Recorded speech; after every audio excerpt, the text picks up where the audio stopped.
Good afternoon, everyone.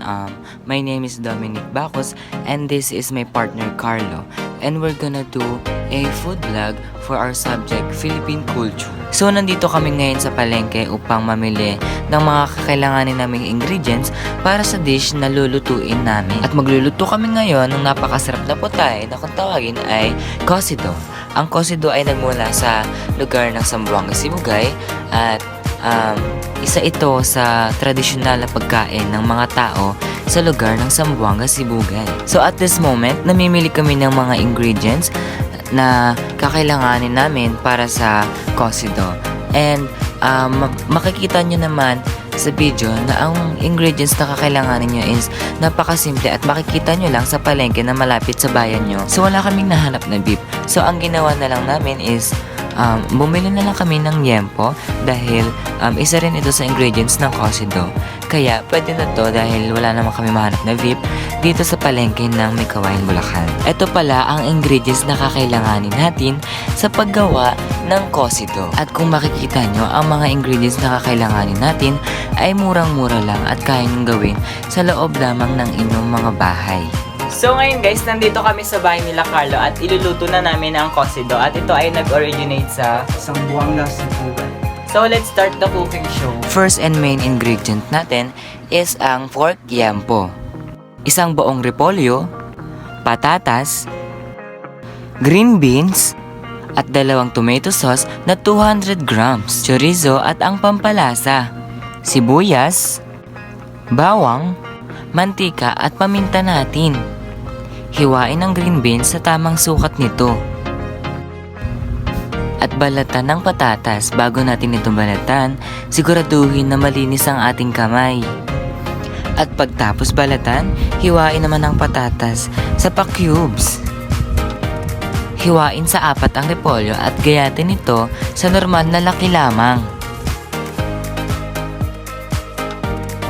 At isunod naman nating hiwain ang bawang. Pati na rin ang sibuyas. Umpisahan na natin ang pagluto ng cocido. Una, magpainit ng mantika sa kawali. At kapag nakita na natin na mainit ng mantika, pwede na natin ilagay o iprito ang ating pork yempo. Ang hiwa ng pork yempo na kailangan nating ilagay is ang katamtamang laki lamang. At kapag nakita nyo na lumabas na ang mantika sa yempo, pwede nyo nang ilagay ang bawang, pati na rin ang sibuyas at halu-haluin ito. At after nyong mahalo ito, makikita nyo na dahan-dahan itong naluluto at pwede nyo nang ilagay ang patatas. After nyo ilagay ang patatas, halu-haluin lamang ito para mag-mix ang lahat ng ingredients natin. At kapag na-mix na natin ito, pwede na natin itong lagyan ng tubig na magsisilbing sabaw nito. At after nun, pwede na natin isunod ang green beans.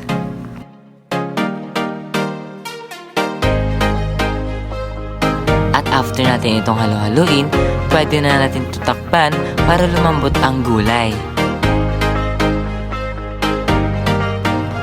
After 5 to 10 minutes, pwede na natin i-check ang patatas kung malambot na ba ito.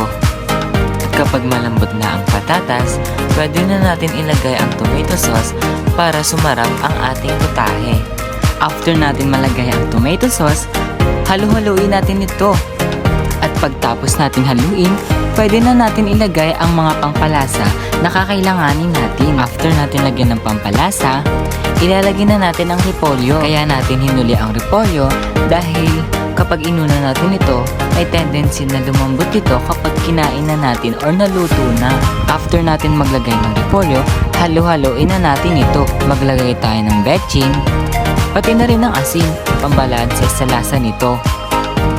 At after natin malagay lahat ng ingredients, halu-haluin natin ito. Takpan natin ito at mag-wait na lang tayo ng 15 to 20 minutes para maluto ang ating cocido.